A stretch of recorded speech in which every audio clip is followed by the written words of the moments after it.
네, 더불어민주당 대변인 이해식입니다. 오늘 오전 브리핑 하도록 하겠습니다. 자유한국당은 박 전 대통령에 대한 선처를 요구하는 것인가? 역사를 말살하고 국민을 능멸하는 것인가?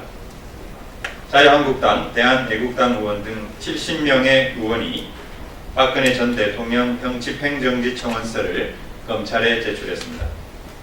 박근혜 석방을 주장하는 일련의 움직임은 새삼스러운 것이 아닙니다. 냉전 수구 세력의 결집을 위한 정치적 노림수이기도 하고 박근혜 전 대통령이 부당한 옥살이를 하고 있다는 현실 도착적인 가짜뉴스를 전파하려는 무한무치한 꼼수이기도 합니다. 이번에 청원서를 제출한 자들은 한 발 더 나아갔습니다.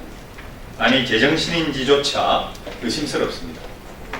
그들은 청원서에서 우리는 평범하고 선한 사람들의 침묵이 만든 오욕의 역사를 지적했던 밀턴 마이어의 경고를 떠올리면서 나치 당시 아우슈비츠를 묵인했던 저들의 편견이나 박근혜 전 대통령을 향한 잔인한 폭력을 묵인하고 있는 대한민국의 현실이나 한치도 다를 바 없다고 생각한다고 주장했습니다. 참으로 놀랍습니다. 문재인 정부를 나치에 박 전 대통령의 옥살이를 아우슈비츠에 비유하고 있습니다. 나아가 박 전 대통령의 옥살이를 묵인하고 있는 현실이 아우슈비츠를 묵인했던 편견이나 마찬가지라고 감히 우리 국민을 히틀러 통치 시기에 국가사회주의를 추종한 독일인들과 같다고 강변했습니다. 정치적 이해에 눈이 멀고 사적 인연으로 이성마저 상실한 한 점 염치라고는 찾아볼 수 없는 역사말살, 국민 능멸의 언어 앞에 할 말을 있습니다. 5.18 망언, 세월호 망언에 이은 국민 모독의 집단 망언입니다. 즉각 사죄하고 탄원문을 철회하십시오.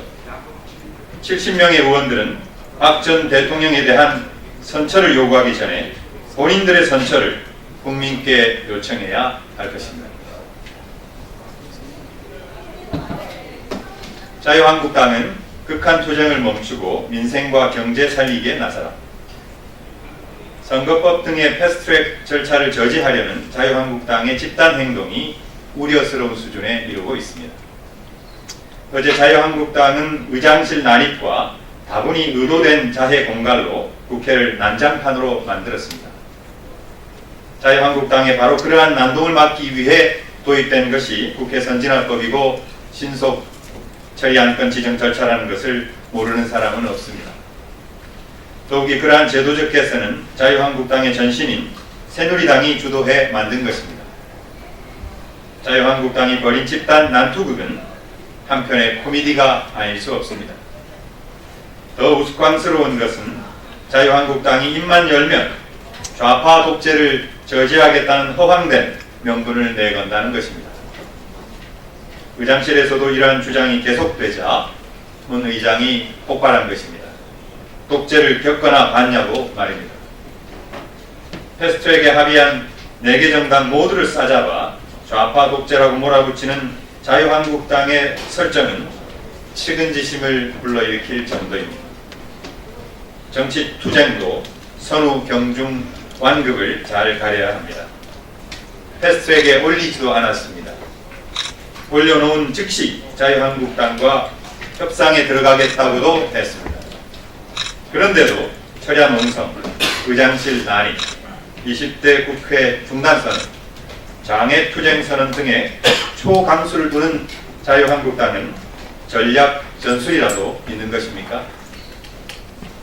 마침 오늘 추가 경정 예산안이 국회에 제출되었습니다. 미세먼지는 여전히 국민 건강을 위협하고 있고 산불 이재민은 생활 터전을 잃고 간절한 도움의 손길을 기다리고 있습니다. 특히 대내외적으로 힘든 경제 여건이 지속되면서 IMF, OECD 등 주요 국제경제기구까지 나서서 우리 정부의 적극적인 재정 확대와 선제적 대응을 요구할 정도로 경기 활성화가 어느 때보다 절실합니다. 국회가 스스로 준법을 하지 않는다면 세상 어느 누구에게 법을 지키라고 말할 수 있겠습니까?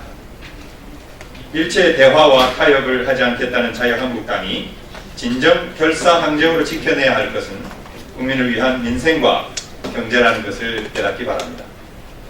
네, 이상입니다.